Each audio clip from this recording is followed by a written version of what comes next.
Welcome, ladies and gentlemen, to another night with me and my co-host PSD Joshua, as we are doing another one of our questionable perspective podcasts, episode 3, season 2. How are you doing tonight, sir? Pretty good, pretty good. How about you, sir?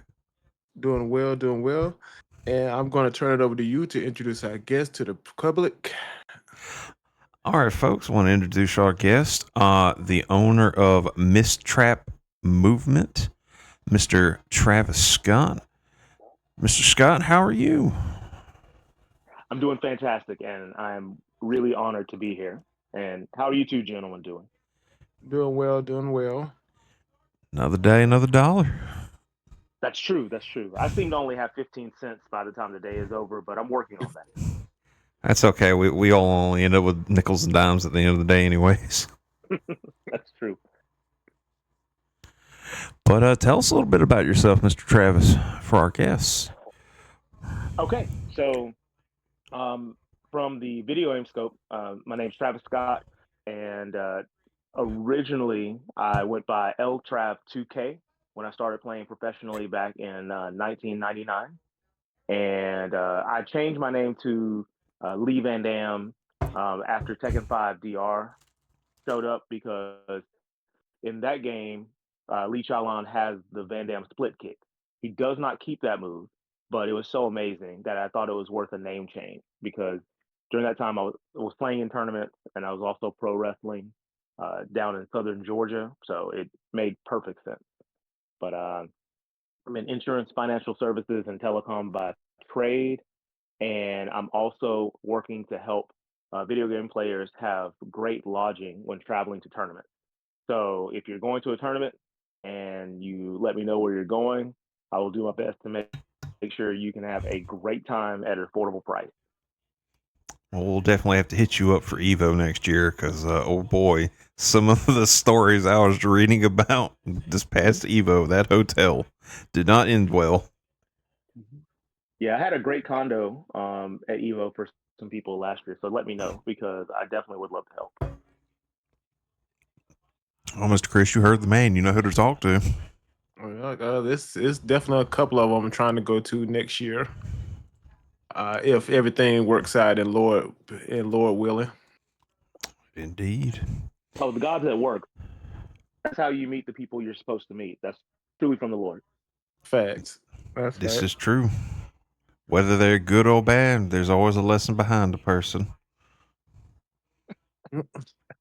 That's Except that one a good guy I point. had to But play on Saturday. I forget sometimes some people forget deodorants and how to bathe. Strategies people still a lesson use. in holding your breath is fine. I can only hold my breath for like a minute and a half. I can't do it for like two matches of Tekken. Anyways, our first topic of tonight will be about the Esports World Cup. I know some people, we've mentioned it prior in one of our other early podcasts before it started, but since now it's ended, I feel it would be a good time to talk about like the finances behind it a bit. And Mr. Travis here is quite the businessman I know him to be, so maybe he can help us out a little bit on that subject. Oh, you're very kind. Um, so the Esports World Cup, I found it to be very interesting because it's happening at the same time when Saudi Arabians and Middle Easterns in general they're entering other sports sectors. One other famous sector that has just started a few years ago has been the super promotions that WWE has been putting on in Saudi Arabia. Yes. So uh, it, it's very interesting because they're looking to they're pouring they're pouring their money into more global things, and I think it's a good thing. I do think that you end up with a lesson in culture when you work with them, but I believe it's great because for something in sports to succeed, you've got to have a lot of money backing it, so that way you can really have an incentive uh, for people to play. Um, Well, Mr. Everything is definitely putting his money where his mouth is. He seized power, or not say seized, but power is transferred to him at the age of 32. Mhm. Uh, I know he did a big crackdown on some of the other, like a corruption crackdowns to a point, expanded certain rights for women's, stripped some of the religious police of some of their power. And since he's done that, he, I know his big goal is to aim for the, what was it, not an APG. He's aiming for that big 1% growth with as the average, or excuse me, the investments in like WWE. But apparently there were some big investments into golf, which Mhm. I learned about the other day, which was very interesting. Mhm. I'm not saying the Saudis are taking over, but they want a piece of the pie, and they're providing the whole bakery. Yes. Yeah. Yeah. It is one of those things where they're cooking a completely different pie. So it's really great because instead of it just being, yeah, they're taking a slice of a pie, like you said, they have a bakery right next door. So that where there's just more pie to be had altogether. And I really think it's fantastic. Ah, man, let's see. What was some of the biggest payouts? I know on the individual level, it was. Now, I didn't check out like what the StarCraft players and all them were getting, but I think the highest most of the fighting game players are getting was about It's three hundred three thousand dollars. 300,000. I mean, still that's That's still a all. lot of money. That's nothing to No sneeze big at. deal, right? No big deal. You could invest that and you could take care of yourself for a very long time. So I think it's definitely a great day at the office. Oh, definitely. The now the team or the team winnings was the more interesting aspect because the more people you had from your team win the Esports World Cup events, there was like a $20 million payout to the team. I think it was the biggest payout Mm.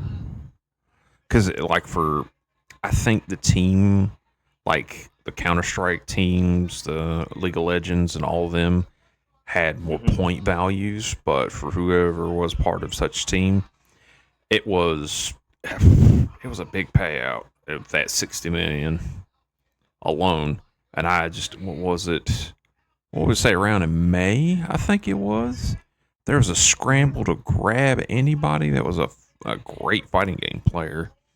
Even I think some of the old pros from StarCraft 2. Well, when you're talking about that kind of money, it's gonna bring out a lot of players.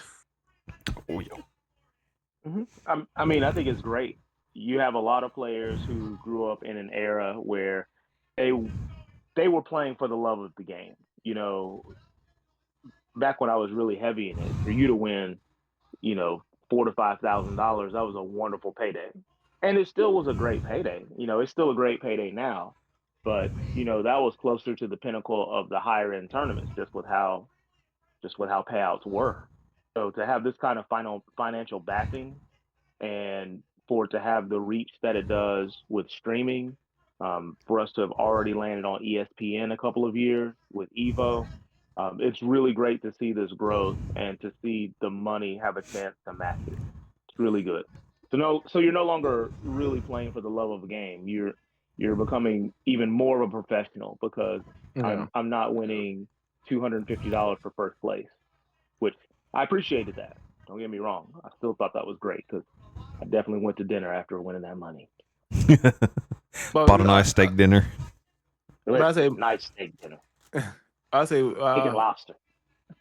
I guess I'll play devil's advocate on that. Most people would say it's still you're still kind of gambling because you're not guaranteed to win that money. That money. So it's like, how would you be able to, square that and say, this is a profession? Well, professional athletes, the difference between professional athletes and amateur athletes is the fact that you are playing for a chance to earn income. An amateur athlete, by definition, is playing for the love of the game. So they are saying they love the game so much that they're going to play for free. Sponsorships and all that stuff that happens, that's a separate entity, but they're not entering tournaments that they're not supposed to be entering tournaments that have a cash prize. So as soon as you step in your local arcade and you can win $20, you're a professional video game player just by basic definition. You might Right. not be a good one, you might not be a profitable one, but you are. I'll give you an example. So for a couple of years, I was part of the PBA tour. So even though I was part of the PBA tour, I donated a lot of money when I went to go bowl in those tournaments because, buy-in was a couple $100. You had to make it through day one. You're playing a total of 27 matches. So everybody on the PBA tour doesn't win when they go to a tournament, but they're professionals because they are entering tournaments that actually give them a chance to earn income as because they have a cash prize. I see what you're saying. I guess I just look at it like I think it's better like for players themselves to basically like build their brands more so Mm-hmm. than play in tournament. Because once you start building your brand up, because even with a lot of the pros and stuff, you Mm-hmm. starting to see them do a lot more content creation on YouTube and stuff like to build brands. Because I feel like that's going to pay you far longer than your playing career is going to pay you. You're correct. I think it was. I agree. I think Brian F was the one that really. I remember when he was doing, just started out just slightly early with content creation, telling everybody else, "Hey, do it," and then everybody sort of trickled along. And I mean, right, but as of now, with the payouts being as big as they are for, like, we'll just say for fighting games in general, it's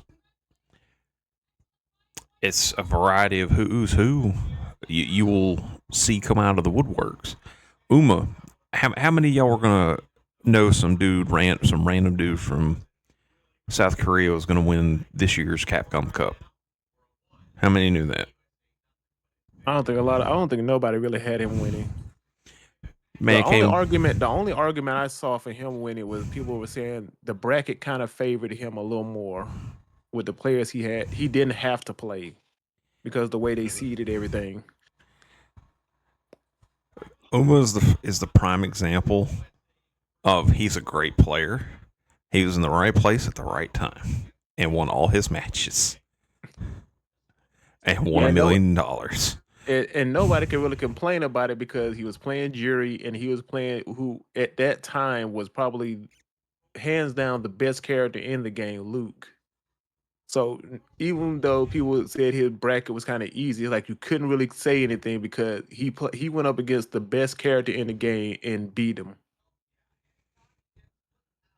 I think I think what a lot of people lose sight of at that particular level is that everyone's extremely good and only a few people can win. So there's this strange rotation where it looks like people come out of the woodwork, but the reality is if he's been in South Korea placing top 10 at a lot of tournaments, then it's the any given Sunday routine where, like you said, the bracket lined up for him. He played the way that he always played, and he won because at that kind of especially that kind of invitational tournament, if anyone had that kind of bracket, they had that same chance. It's just it just was not your day. You know, Indeed. things I can complain about it. I'm like I'm not complaining about seeding when it happens. I'm like if it's supposed to be random anyway. So if his bracket wasn't as difficult as somebody else's, it's like there's really nothing you can say because it's random. So Well, I guess my question is that people are saying that his bracket wasn't as difficult, but they're saying that from a perspective of I could have beat the players that Uma beat, and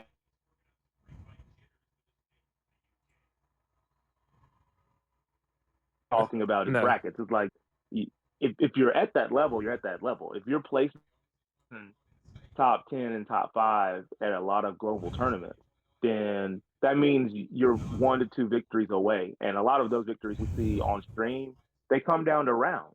if a couple of rounds swing someone's way, you'd have a different name on top in a lot of scenarios. So for everyone to act like that he just had a moo bracket and that it was super easy, barely an inconvenience for him to make it through, it distorts things a little too much for my taste, and it really discredits a lot of the players that are playing at such a great level for an extended period of time. Mm. I can But agree. would you could excuse me? Would you say that that is basically because a lot of people put way too much weight on like Punk and Mena and these are hands down great players, but they're not gods. They can be beaten. It's hard, but they can be beaten. I think, yeah, I think it comes down to perspective. And what a lot of people don't realize is that these players are playing each other online without behind closed doors, and they're playing each other in offline tournaments. They're sometimes traveling and playing on trips and whatnot. They're playing each other all the time.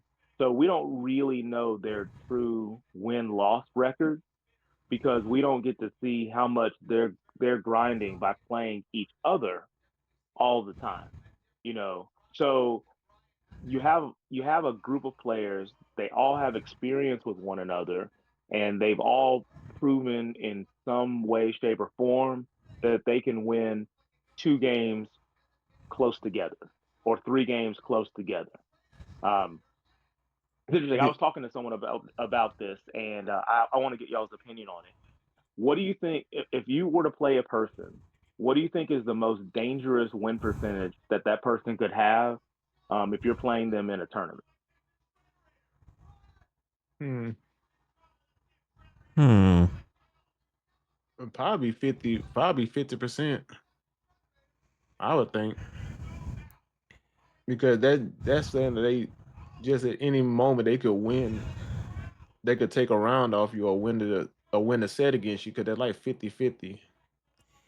Yeah, 50-50 is pretty dangerous because yeah, statistically, if they win the first match in your set, then it's over because you'd win the second one, and they'd win the third one, and that'd be a wrap.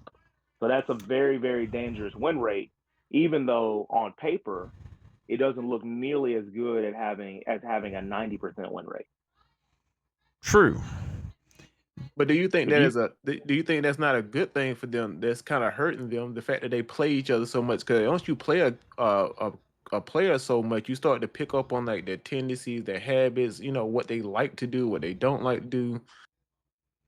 Well, the only way that you grow is by playing the absolute best people you can because you have to you have to develop your tech, and then you have to test your tech, and then you have to refine your tech, and you have to do the same thing with your game plan, and you have to do the same thing with your matchup knowledge. So it really hurts you if you try to keep things a secret now, because if somebody else knows your tech and you don't play because you're trying to hide it and keep it a secret, and if somebody else knows something similar, or if they know a general game plan practice that eliminates you from using your tech altogether, you really just hurt yourself. Um, you know, Information travels too fast, too far, and too wide to think that you can keep something to yourself and it'll benefit you more than one time. Okay, but I True. kind of have.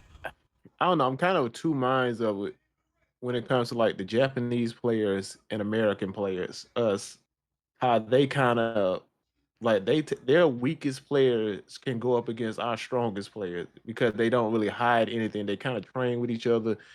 They discuss amongst each other. They share tech amongst each other, and we kind of, even though the top players are playing each other, they're not really elevating players under them to come up. So it's kind of like why they've kind of been so dominant over the last couple of years. Well, I would say that's changed now. I mean, considering. I Well, I Punk don't know if I won. can. I'm Punk, sorry. Punk, I would say Punk won Evo. I give him that. That's not really my concern. My concern, can you do it again? Because if you won it 1 year and then the next year you're bouncing the semis, and the next 10 years is back to Japan again, then okay, he won 1 year, and I don't think Punk is a good example because Punk has placed high at Evo regularly. So it was one of those things where Punk had his run, and his run is 100% justified because he's already placed second. So that means he was one match away from first at least another Evo. He Right. has won multiple like Capcom Cup standings where he had the highest point by just going and consistently murking people in tournaments. So I don't think using a rare first place at Evo is, I don't think that's fair to try to associate Punk's level of skill with that because no, I'm again, not saying I'm not saying his mhm, skill level is that, because I fully admit he is probably the best player, probably hands down the best player in the United States, probably in the world. My yeah, thing is I think saying that, yeah, what I was saying is that, okay, he won it this year. This was his year to win it. right. But can he come back next year and win and be consistent in winning, like the Japanese players have been consistent in winning? And I don't think it's fair to put all that pressure on just him, on his shoulders, and just be like he has to win. Like, we should have several players that's right there shoulder to shoulder with Punk. Do we not? Uh, I think we're getting there. I think with a lot of level of players we have now, considering Min RD, um, well, I almost can't say Justin Wong. I'm trying to really think like just a kid nephew. A lot of these younger ones that are coming up now that were like, you put them on your lap, they're slightly okay at Street Fighter 4. Now you'll look at them, they're some of them are placing top eights now. The level of players have advanced, and with a lot of like even like if someone like, let's see, well, Daigo won how many Evos in a row? Was it 2 or 3? I know Justin. I know Justin Well, did okay, that a couple of times too. But I mean, these were out of okay. Street Fighter. But I mean, there have been consistencies with some people doing well. But no matter what, we'll use Tekken as an example. Who was the top dog in Tekken for quite some time? That was Korea, correct? No one can disagree with this, right? Hmm. Uh, yes. It's interesting because it's been Korean players, but it hasn't necessarily been knee. It wasn't necessarily the best performing overall Korean player. This is true. So, the only person really that consistently made it for a while would be Arslan Ash. And Well, that's this is that's extraordinary. No, I'm well, just saying this is extraordinary because even before, like back in the day, if we go back to Tekken 5 and Tekken 6, you had a variety of players from a country do well, but yeah. So I was going to say, it wasn't one person consistently doing it because it is such a hotbed when you get to the top 8 that you losing was not, it wasn't a guarantee that you would win.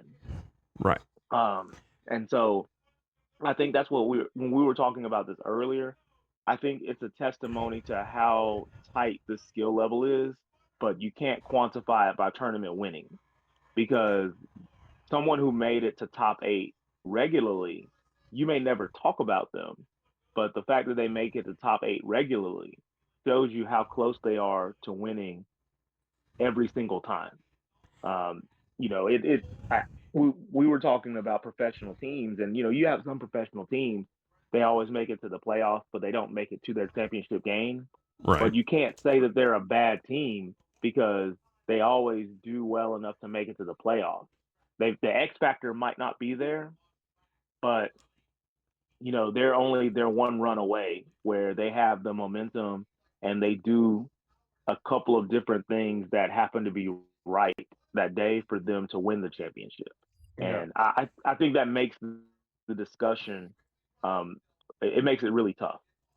Like you're saying, they're great players. They're good players. They're just missing a piece here and there.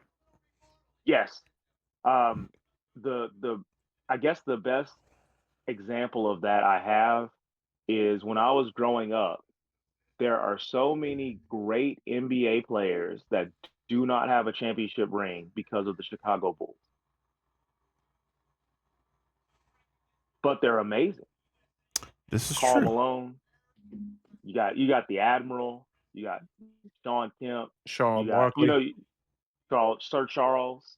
You have all these household names because they were phenomenal superstars. They don't have rings because they went against the Chicago Bulls or didn't make it to play the Chicago Bulls, but you know who they are. And I think we live in that era too, where there's more household names because tournament players are becoming content creators, which is the smart thing. They're striking while the iron is hot. They have notoriety, and they're developing a business outside of going to tournaments that's going to sustain them much longer than just trying to win tournament money. So I do think it's brilliant, and I know we were talking about it earlier, and I didn't touch on it. But yeah, I think it's a brilliant move. It's just like all the retired professional players that become analysts for sports channels. Yeah, you staying in your craft and just doing something different with your craft. It's really a blessing that it's available to us now. It's really great. Indeed. Uh, Do you feel like the players kind of need to diversify a little bit? Absolutely, absolutely. Because Um, one thing I have noticed about like a lot of the players, like if they play, like they usually play multiple fighting games, but they usually stick to one. And then when they try to do something else, they try to play Overwatch or Call of Duty or other games where it's not fighting game related, their numbers dip dramatically. And it's like, do you think they just kind of need to switch it up? Don't always need to play fighting games, or do they just need to stay in their little niche?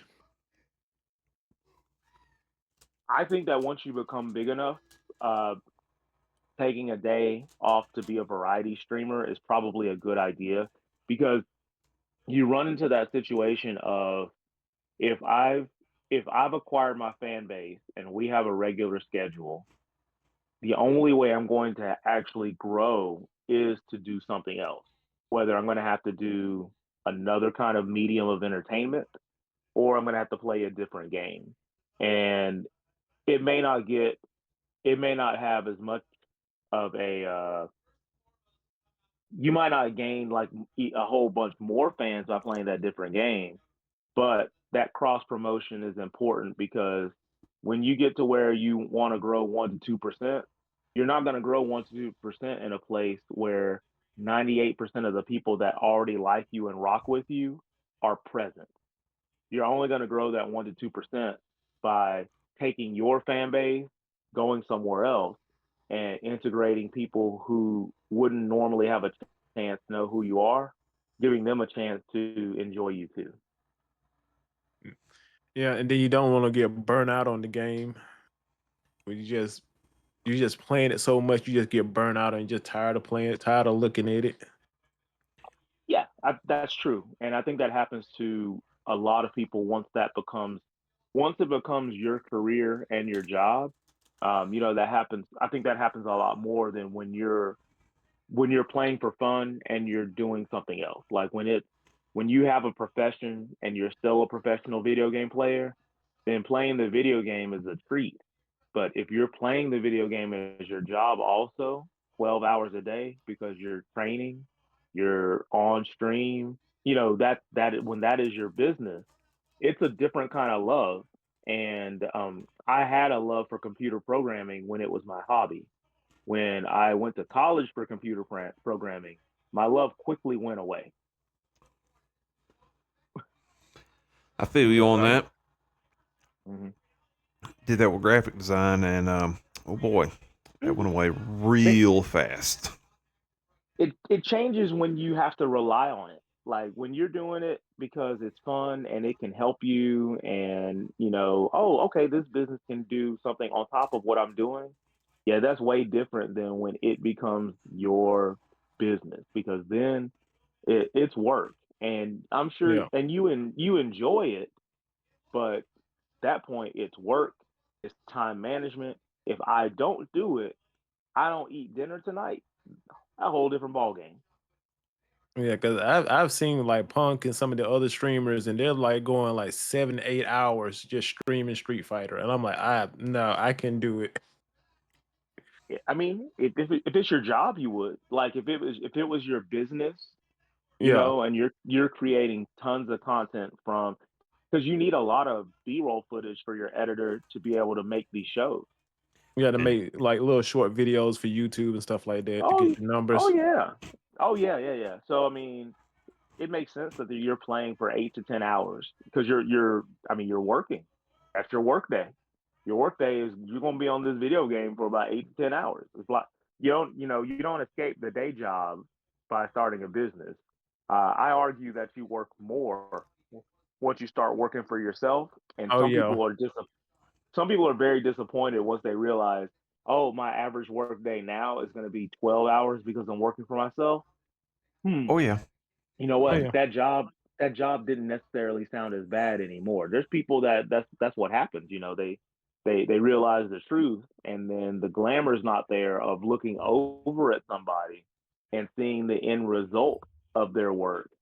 And they're like, you get into there too, and then you find out, oh, this person is grinding hard. I don't indeed. know if that's in me. 'Cause, I oh yeah. Don't Because mean, know. me and Mr. Joshua both are content creators of our own, small content creators, not big ones. And I Right. recently talked to him about it. I'm like, man, do you know how long it takes me to record a video, edit it, put everything in it, get it ready to go? And I'm like, I might spend a whole day on one video. Sure. And and and you get better and you get more efficient the more you do it. But when you're starting to have to really pump things out by volume, you're going to have to hire an editor, because that's what the business requires. Because you, on your own, it's really difficult to keep up with the amount of content, to schedule everything, to cut up your shorts, to cut up everything for social media, because I still create content on the side. It is not my main business. And so, I have a YouTube channel, and I try to run social media as an old man. Very interesting. you are not old. But yeah, listen, I'm an old man playing these games, sir, and that's fine with me. Perfectly fine. I'm gonna ask every young person to take it easy on me, because I'm old. You're never gonna change me. It's gonna be Are fine. you gonna cause me to have a rant? Listen, I will tell people to get off my lawn after I beat you. We're doing the whole thing, sir. All of it. You know, great. But Uh, I know how that. I had a run before I started um, working with my other ventures a whole lot, where I got into the groove of where you're shooting a video, you're editing a video, you're making a short to follow up with the video the next day, and you can see the difference when you can get in that run and you can make that stuff happen every day. You see your subscriber count go up, Yeah, but you're on that grind forever. It never stops. Like just once you commit, yeah, once you commit to that and you're like, this is going to be my business, that is now your life. And it's going to be your life until you just either cannot do it anymore, or you decide to do something different. So I feel your pain, and I will just continue to pray for you to be able to have the strength to endure, because that's what you have to have in order to make it as a content creator and make any money. Is you have to have the strength to endure, and you have to develop the online personality. You got to get your fan base. You got to be loyal to your fan base, because it's like a TV show, and if your TV show doesn't show up for a while, people are going to leave you, and they may not come mm-hmm. back, because as much as they liked you, you've proven to be not reliable. So that's just how life works.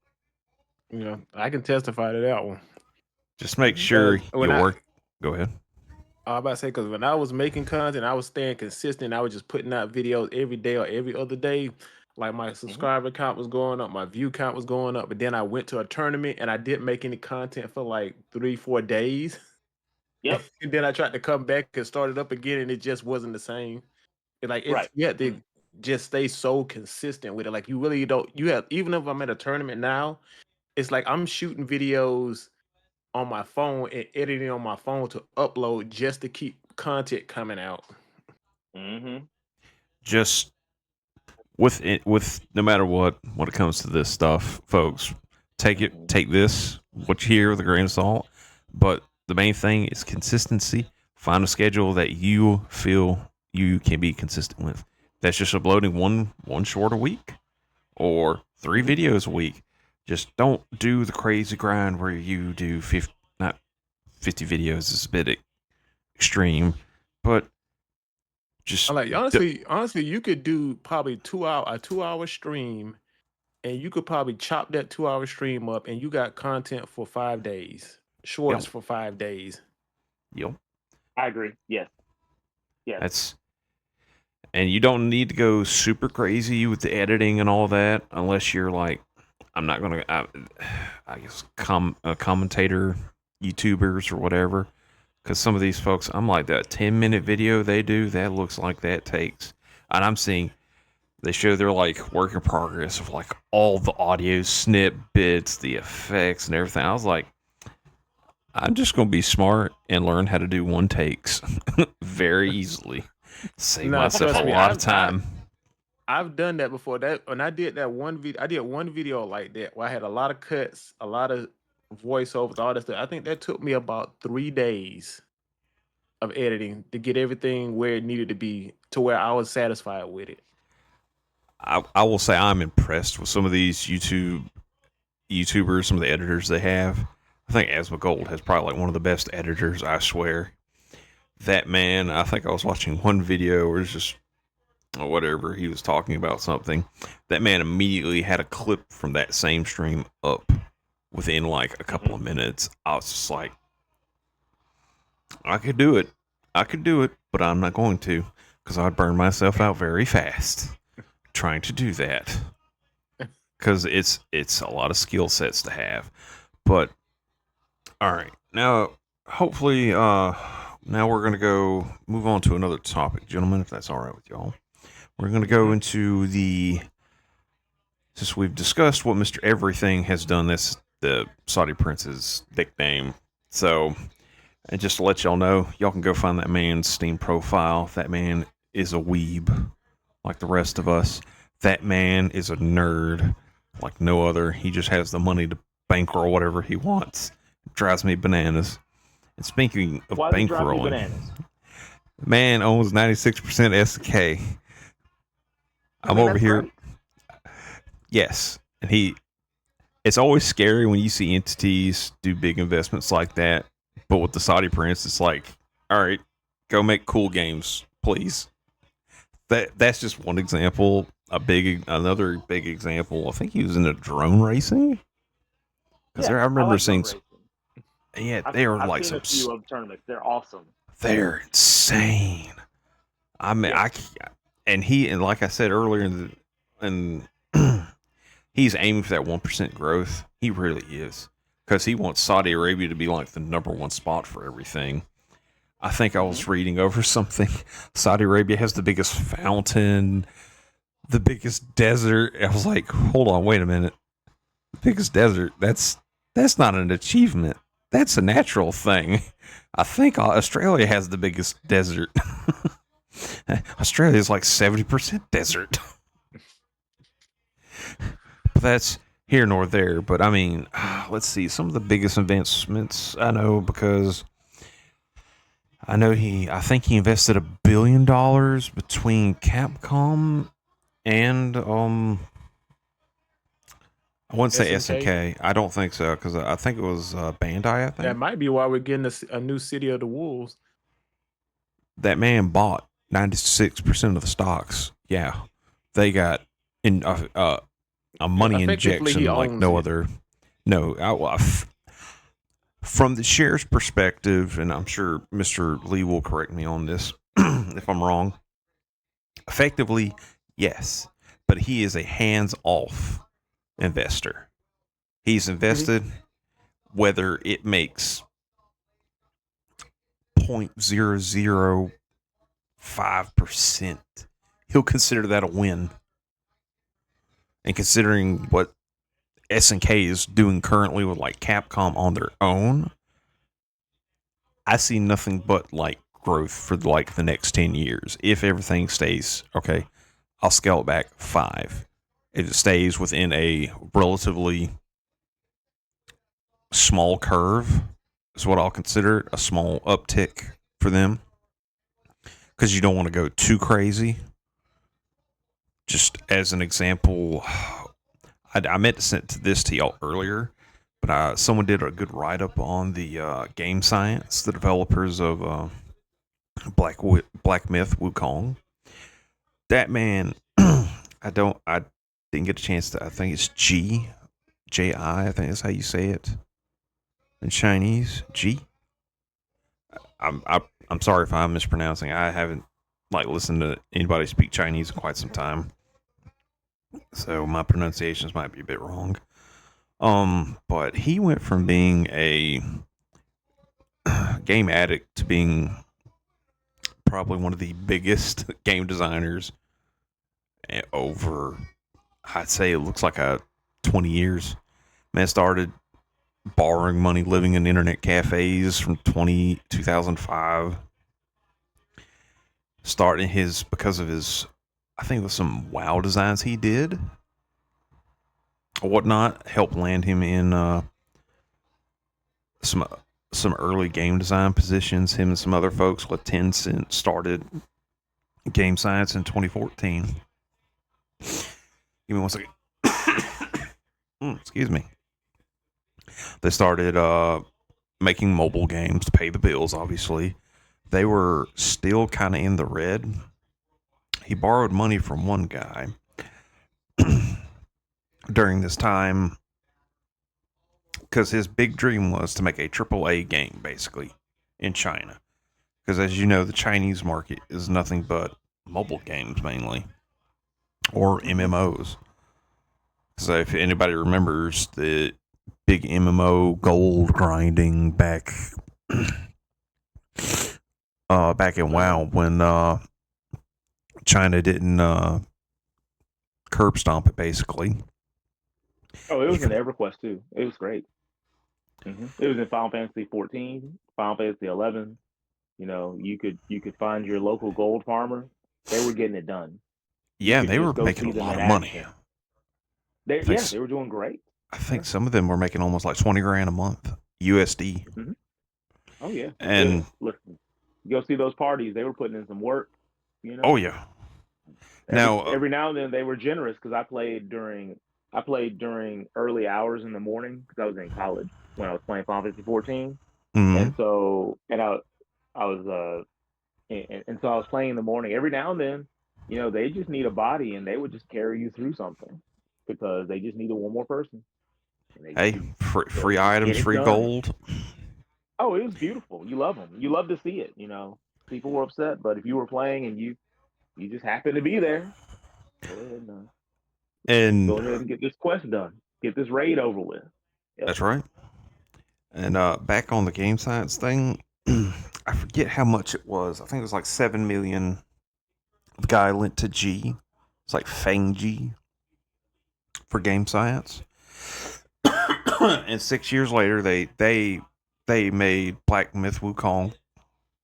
I mean, they were putting out the concept. We've all seen the videos they were doing.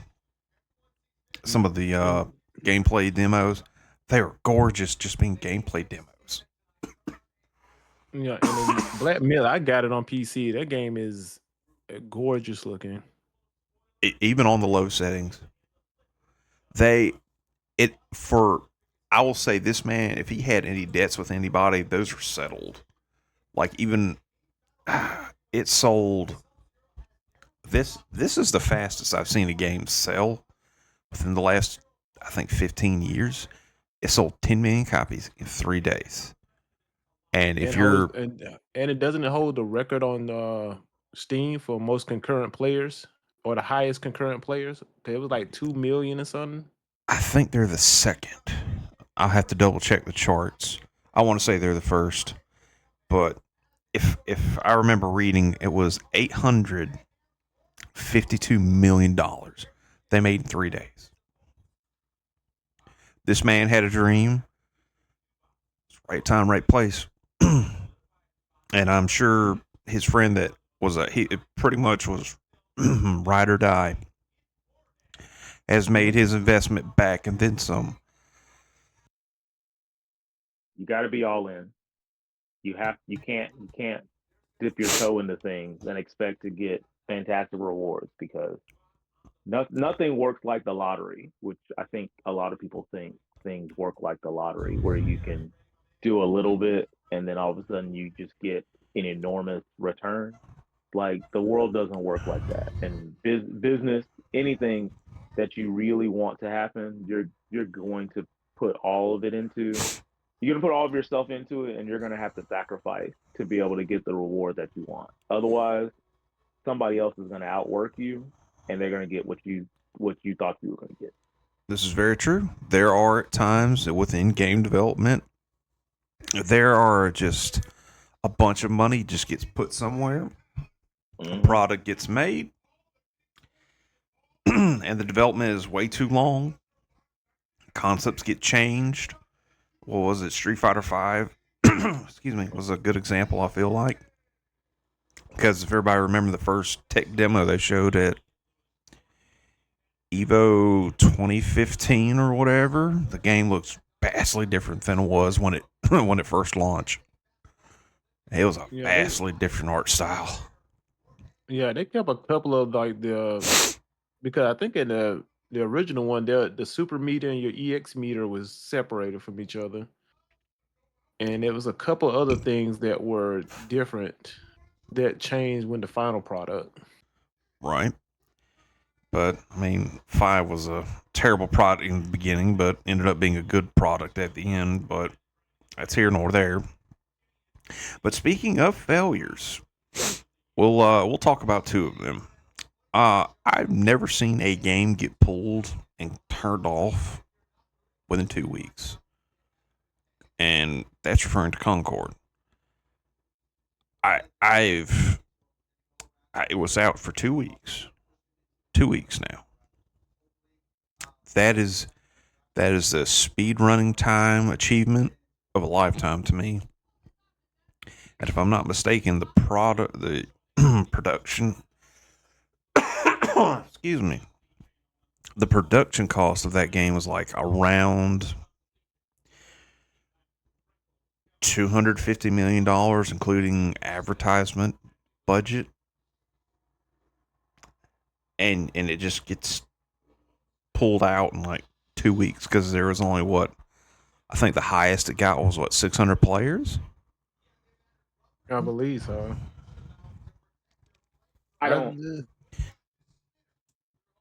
I don't know what people were expecting because when you when you set your game up to where it reflects less than 2% of the working global population, you're not going to make it.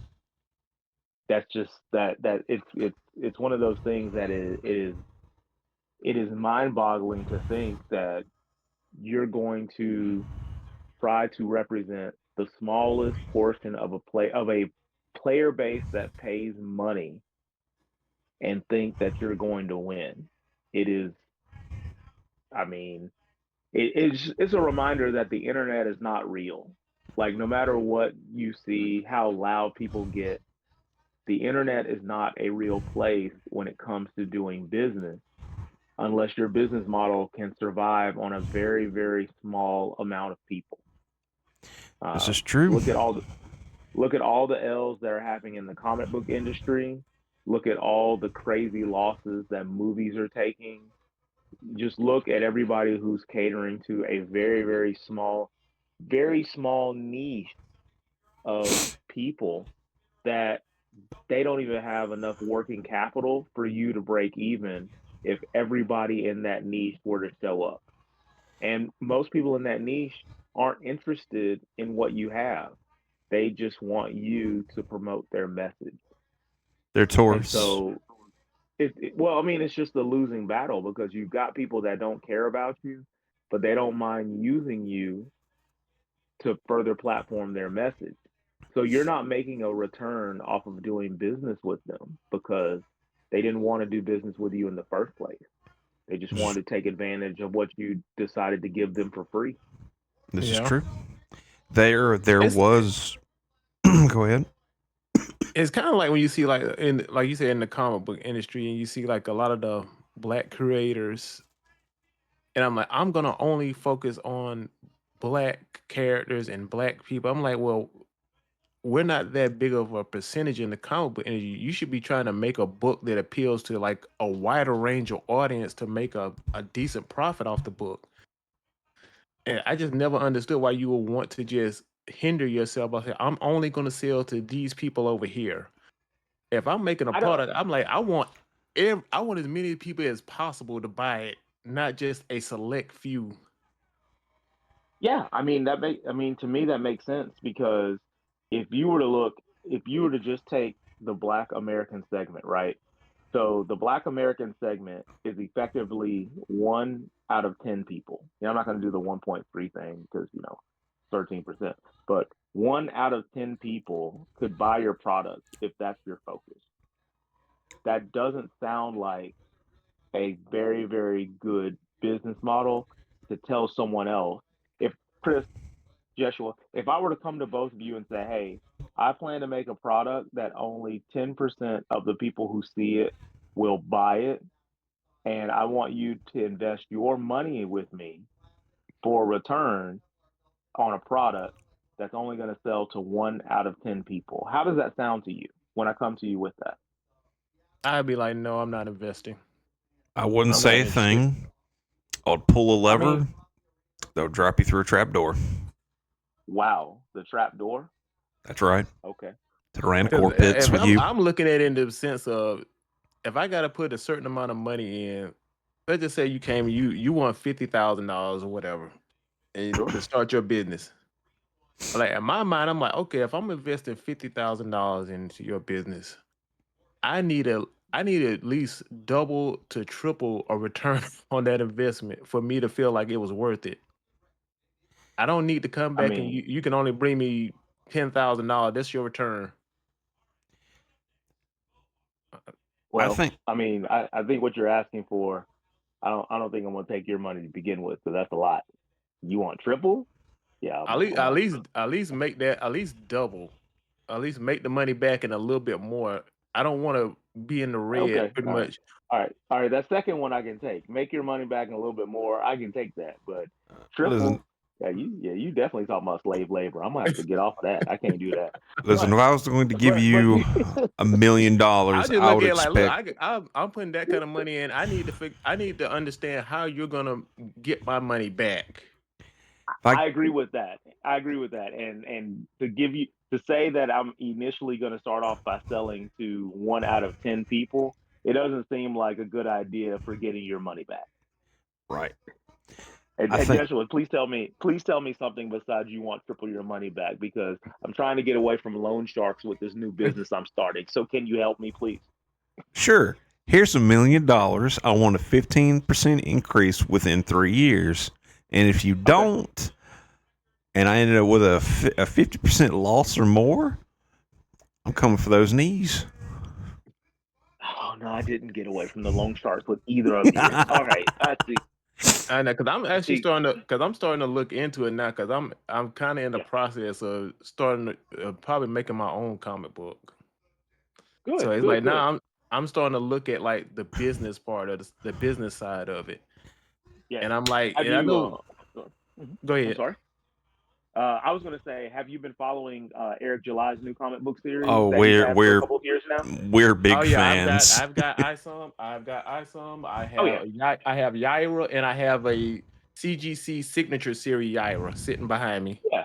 I think it's wonderful. I've got ISOM, and I'm looking to get the second one too. But yeah, you know, his model is very transparent. But you know, taking care of the business side of things is very important. And it's a reminder. I think a lot of people don't understand this, and I try to scream from the mountaintops to everybody that I know.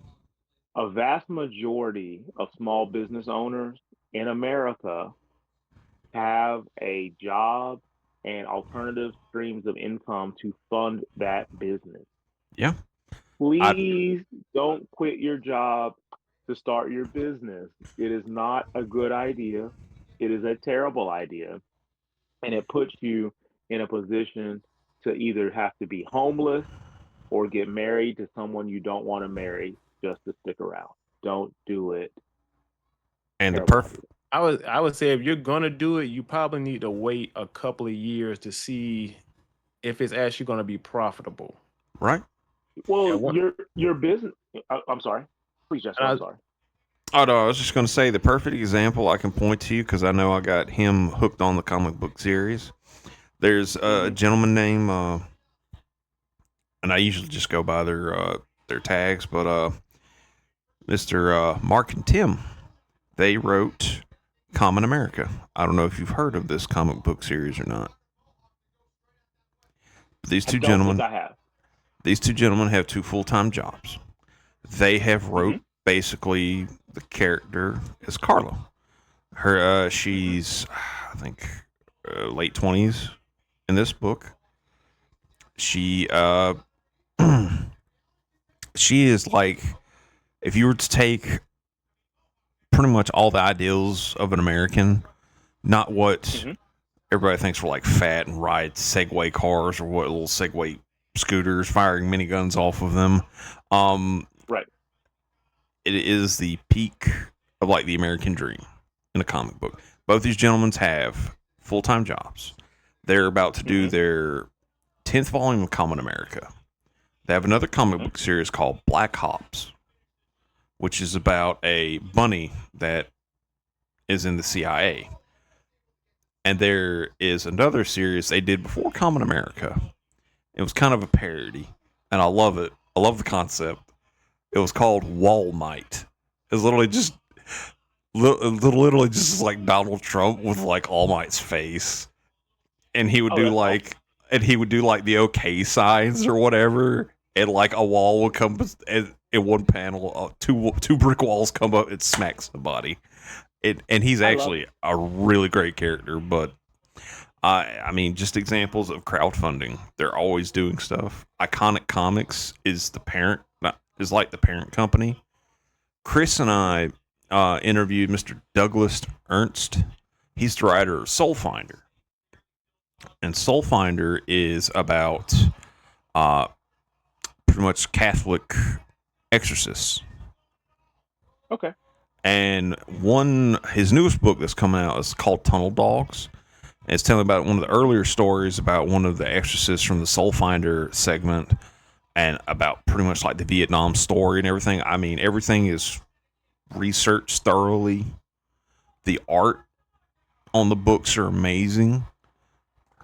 And as y'all said earlier, Mr. Eric July is a great example of crowdfunding, but he's I mean, he has his own business now set up, the Ripperverse, and they're about to go into their animated stuff now.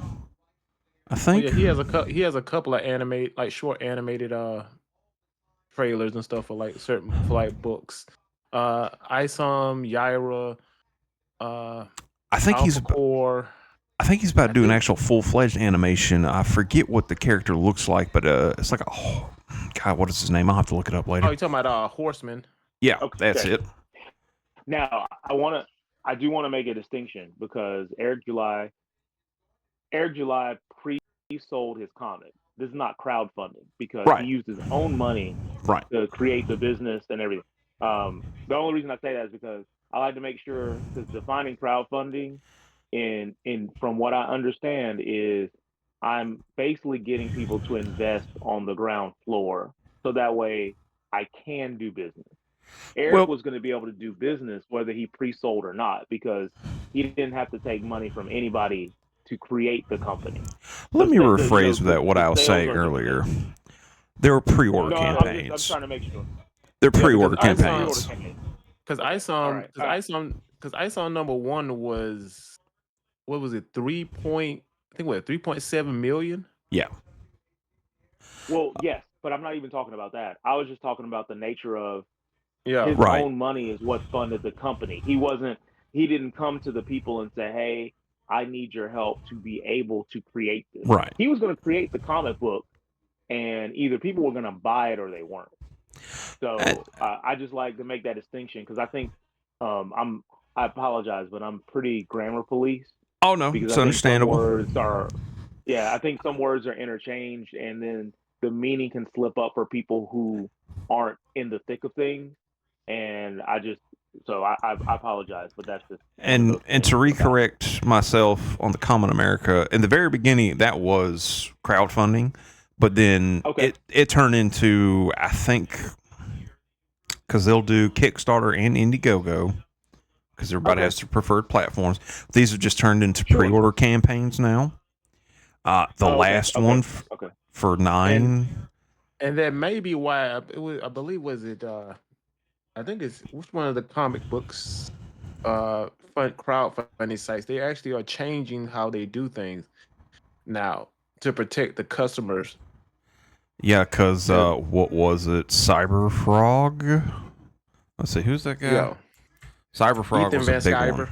Yeah, he was. He still hasn't fulfilled a lot of things.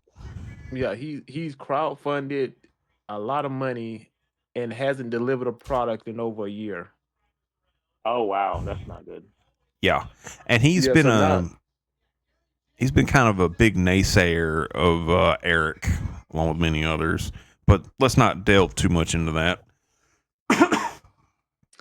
but yeah, I know they've started to change the rules on it. Basically, like you can just get an automatic refund if the creator basically sets a date and he does Mhm. not meet that date. You can ask for Mhm. a refund that day and you get your money back.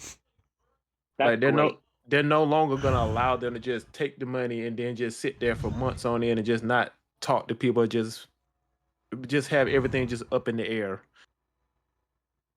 I think that's great. I think that's really important because you have to protect the integrity of the process. If you're telling me that I'm getting a product based on helping you on the ground floor, then yes, I either need my product or my money. Um, yeah, so I think that's wonderful. That's fantastic news. And now that I think about that, I still get some random emails from. I don't know if y'all remember the game Wonderful 101. Mm-hmm. I get a couple of emails still from them. Excuse me. Okay, For some that's still kicking. for some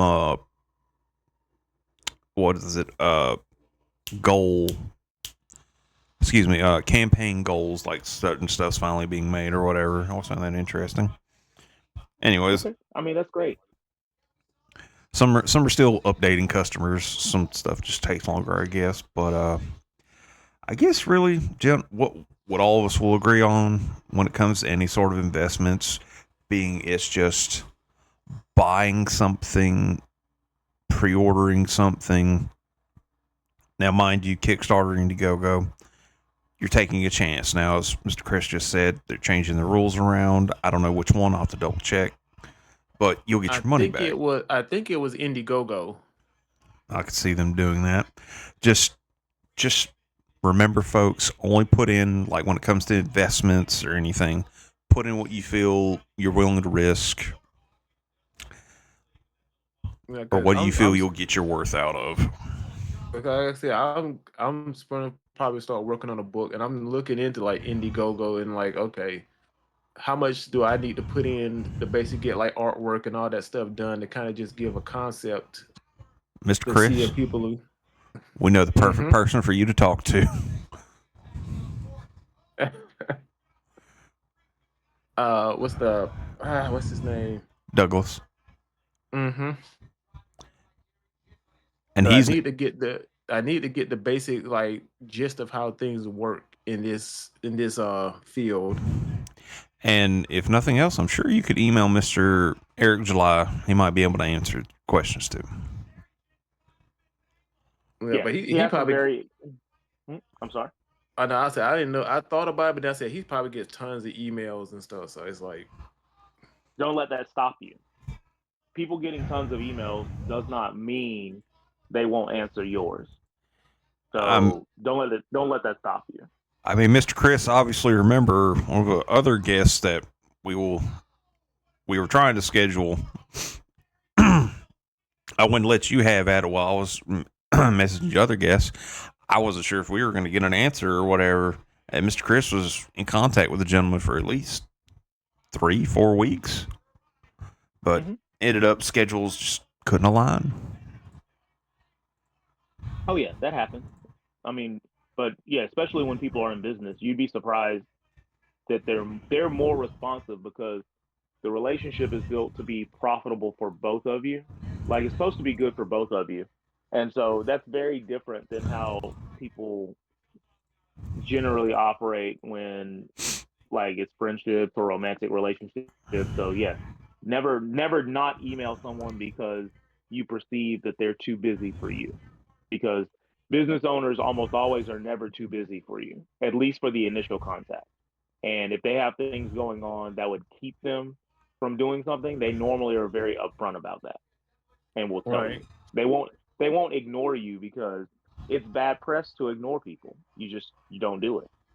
At minimum, their assistant would get a hold of you and let you know what's going on. Very true. right.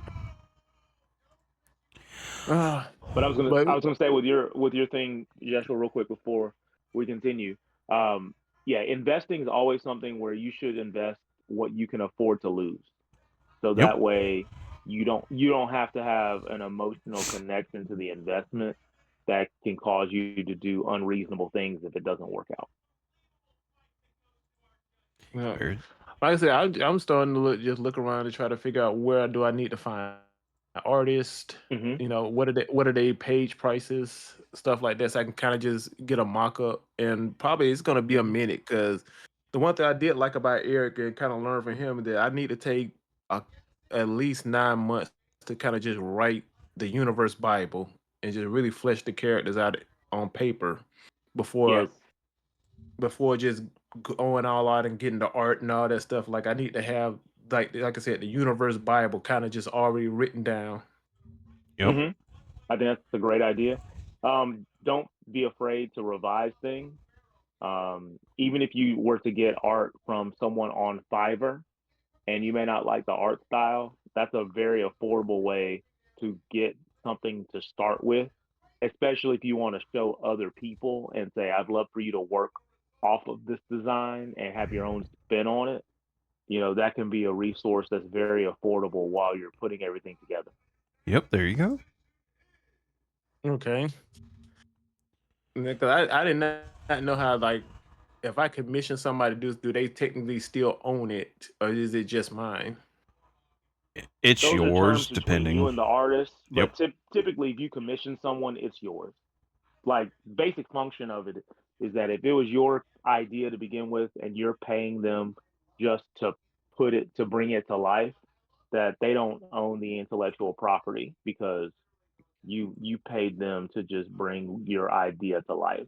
So you'll be fine in that respect. Okay. Because I got a lot of questions. I just got to start Sure. doing my research on it. Hmm. There you Just go. don't over research because that will paralyze people. I just, research is important, but be sure to be doing things while you're researching because a lot of people, what stopped them from starting their business or whatever they're doing is the fact that they're going to be researching for their whole life because they never think they know enough before they get started. Don't let that be you. Nah, no, I just want to get the base, just the bare bone basics, and then I'm just gonna move forward from there. Kind of might be a little bit of a headache, kind of just learning as you go, but Yeah. It's the best way to do it. All right, folks. Well, I think that's going to do it for tonight's podcast. Any other final comments for our viewers, gentlemen? uh, if you can find it, go and buy a couple of copies of Concord physical because they're actually going for a lot on eBay. right now. Oh my God. Ignore what he said, I'm please. not doing that. I was Terrible saying people investment. like I've seen one sell for like $900. That is terrible advice. Do Please not ignore that. do not buy a copy of that game. That will be $12.06 after this podcast is over. I Don't do know. it. No, that thing's going to be a coaster at the end of the day. That's all that is. It'll be a good coaster though. So if you're buying it for a coaster, or if you're buying two so they can be bookends on a shelf, things of that nature. If you have a purpose for it, I'm all for it. But it is a terrible investment strategy. So I do think they're gonna bring it back because I've been hearing a lot about that. Them maybe like taking it off for a year, retooling the characters, and kind of releasing it as a free to play on like maybe I like a year or so down the line. I don't I want to mean, it shut was you 10 years in down. production. Those character designs are atrocious. No one wants to play as an ugly character. But yeah, but if you see the original character design, like the really fat black chick, like you see the original character design for her, like she was hot. Well, Well, we're not. that We know they're that not going to ship go has with sailed, hot. Chris. Yes. Now That here's some. that ship has sailed. Now here's some free endorsements for me, and we're not sponsored by these folks, but definitely go check out Eric's Ripperverse. Go check out Common America.